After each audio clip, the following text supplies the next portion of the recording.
T.B.Photo X1.5 TFX, and welcome back to another video. Well, this is a little bit of an impromptu video, but anyway, we'll do the best of the situation. But anyway, the trusted cheat sheet is back again, and as you might see, this episode is called Playing with Images, and yeah, a little bit of a housekeeping first. I went to the local Red Cross where I live, and I found a book for 30 Swedish kronor, about $3. And it's this one, the Big Photo Book by John Hedgecoe, or however you want to pronounce it. You know, it's spelled Hedgegecoe, actually. Well, this guy was an English photographer. He lived between 1932 to 2010. And yeah, the Swedish title on this is Stora Fotoboken, which in English, well, the English title was New Book of Photography, and the Swedish translation became Big Photo Book.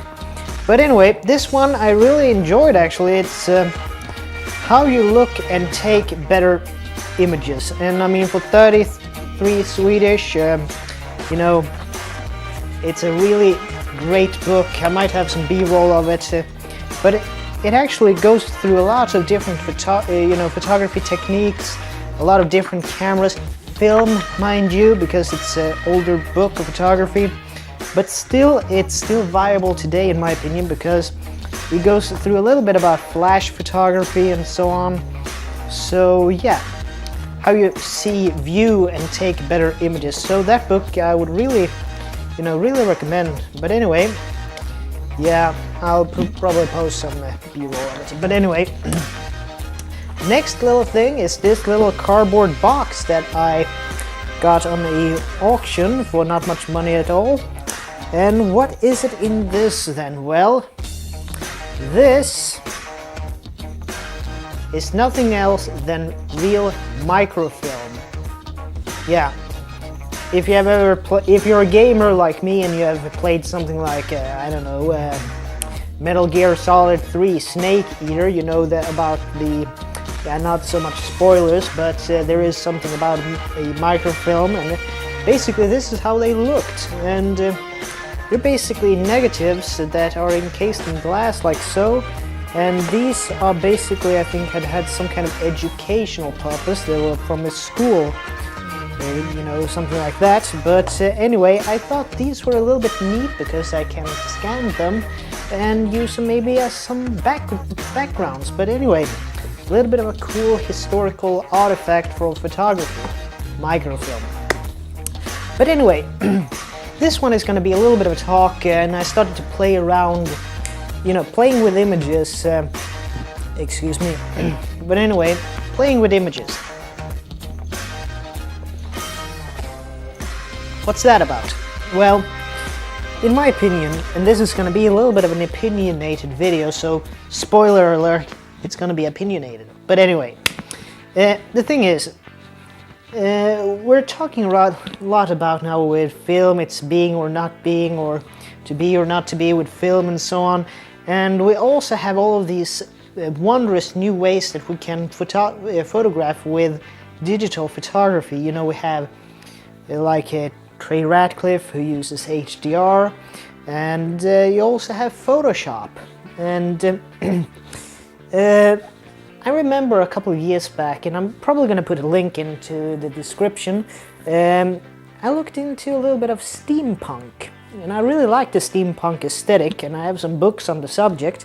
But there was this guy, a DIY enthusiast on YouTube. I'm going to put a link to his channel.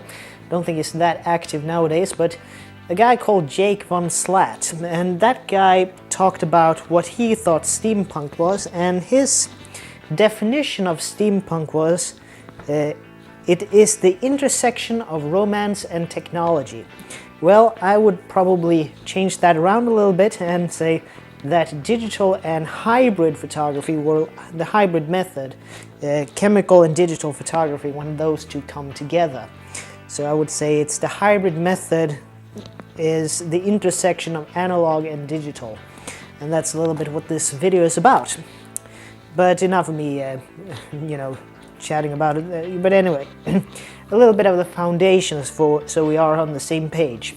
I mean, film. Film has imperfections. Inherently, it has grain. But that's what makes it so organic. I mean, because if you can scan, I use a Canon flatbed scanner. I think, what was it called? CanoScan 6 something Mark II.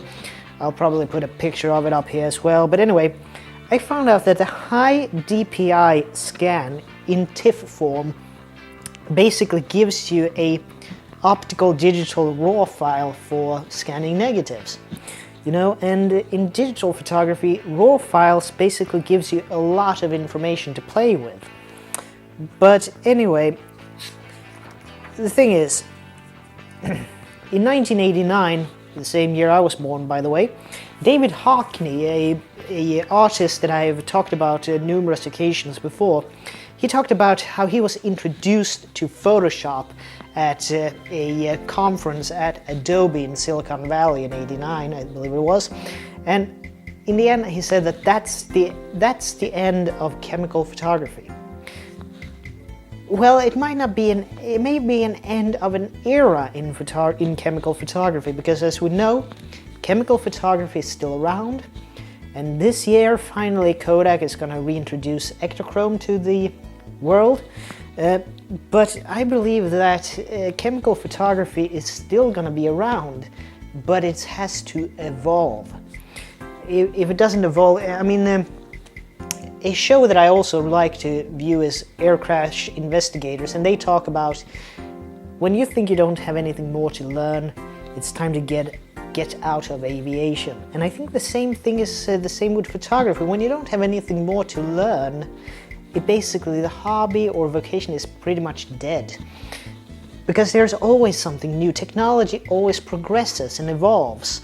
And I think that chemical or film photography still has its place, but we have to evolve with it.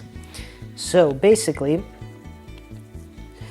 in my opinion, Adobe has laid down the foundation for editing software, both for amateur and professional use, with things like Photoshop and Lightroom and other types of nowadays we have also Aurora, we have Capture One, and numerous other programs that are equally as good. But Photoshop was basically the genesis of it all. Because another Hockney interview was when he was introduced to something called the Quantel Paint Box. It was a computer made in England in the 1980s for making graphics for television, for basically news. So all the weather maps and so on was made with the paint box made by Quantel. But anyway, Hockney talked about that as being painting with light, because there's no physical copy of the image that was produced. It's all in the computer. And I also think that another one of my favorite artists, Andy Warhol, if he was alive today, he would basically be a Photoshop genius, in my opinion, in my mind. Why make such a claim? Well, in 1984, and this is going to be a little bit history-oriented because of this, putting up the argument, so to speak. But in 1984, Steve Jobs attended Sean Lennon's 9th birthday. Sean Lennon, the son of John Lennon and Yoko Ono. But anyway, among the guests to that party was Andy Warhol. And Steve Jobs' birthday gift for Sean was a Macintosh computer. And the Macintosh computer had Mac Paint on it. And Andy was actually very intrigued by it, and apparently he exclaimed after trying it out, he basically exclaimed, "Look, I drew a circle." Because that was how fascinated he was. But later he actually became the spokesperson, not for Apple, but for Commodore. But anyway, you don't have to be a Photoshop guru to have fun with it, because that's basically what I am doing right now. I started to go through my old pictures, and I'm probably going to put some examples of it up here.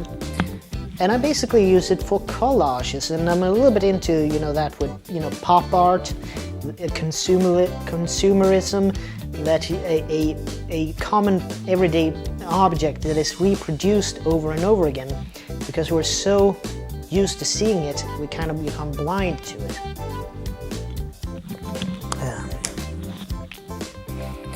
And basically, I'm not using Photoshop CC, and I'm not using Lightroom CC. As you know, I'm using Lightroom 6 and I'm using Photoshop Elements 15.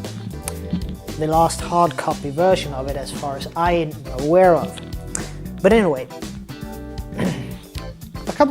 I think it was last year when I was in the local photo club, there was this guy, a photographer slash artist named Johnny Hildingson.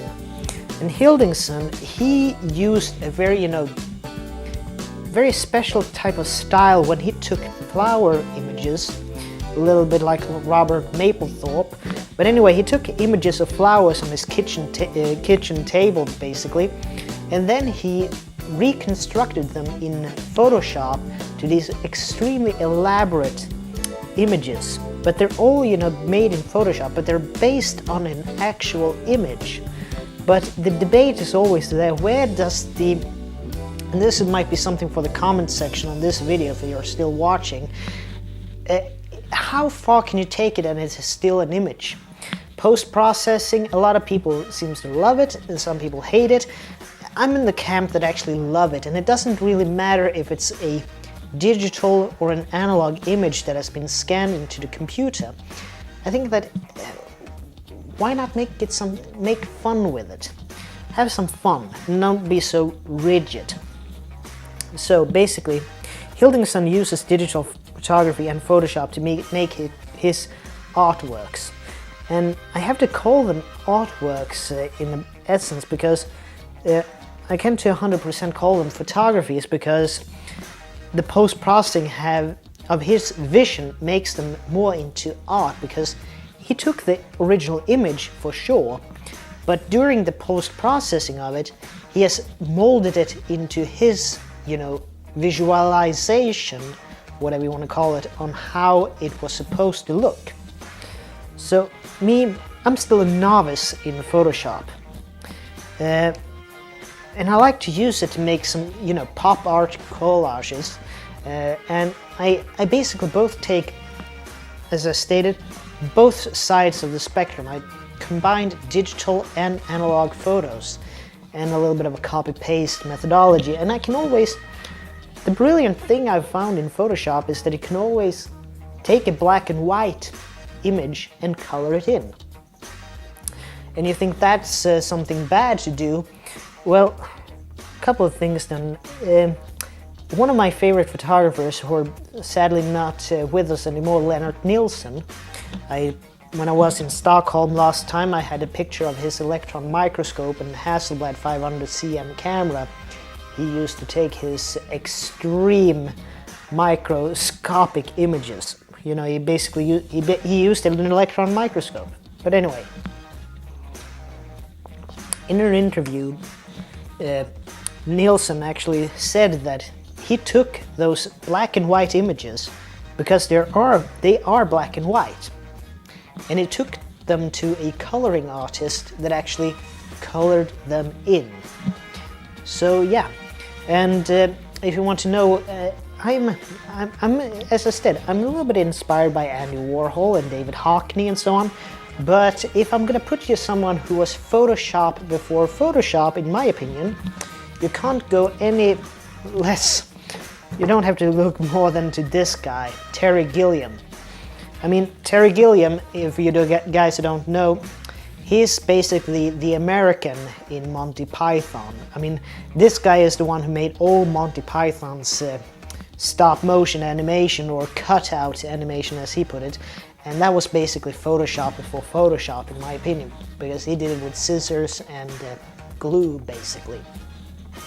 So, I just see this as the natural progression, because what Terry did was basically taking analog photos and animating them, and manipulating them to what he wanted to project. And I think a little bit of Photoshop as the same thing, but in the computer. The same way as Lightroom is the opposite of darkroom. A darkroom where you do chemical photography, Lightroom is for digital. I'm not saying that both of them have their place, but in this video it's a little bit more towards Lightroom and Photoshop and how technology has evolved. Still using analog photos. For instance, some of my images have those microfilm images as backgrounds. But anyway, I would like to, put the question to you guys now. What do you think? What are your, interpretations on this hybrid between analog and digital and how they interact with each other? And what about how to, when you have an image and you make them into something new because you want to show your artistic side.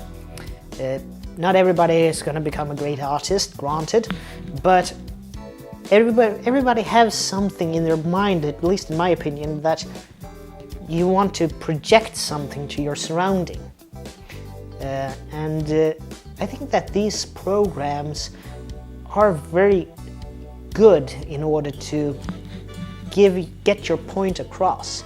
So maybe these were just something that I just spent a forenoon yesterday cobbling together. I call them my doodles actually because I'm just doodling around with it. But in essence, that's also how you learn.